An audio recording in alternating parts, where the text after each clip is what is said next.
पीछे मेरा दुकान है, मेरे बड़े पापा का बेटा का दुकान है, रिया राज किराना स्टोर और विनय मुर्गा फार्म।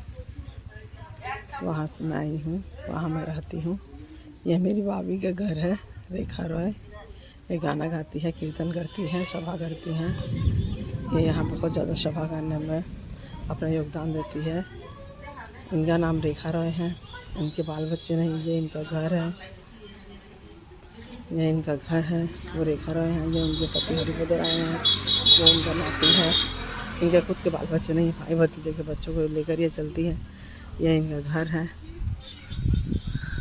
यह इनका घर है।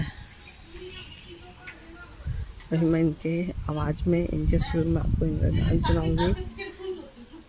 आप ही आवाज़ सुन के बताइएगा कैसा है इनका आवाज़। तोर मन पाइलाम ना, मन दिए तोर मन पाइलाम ना, दुख ये अंतरे रे, আর আমি মন দেব কারে ও কালা রে, আর আমি মন দেব কারে। মন দিয়ে তোর মন পাইলাম না, মন দিয়ে তোর মন পাইলাম না, দুঃখ অন্তরে রে, আর আমি মন দেব কারে ও কালা রে, আর আমি মন দেব কারে।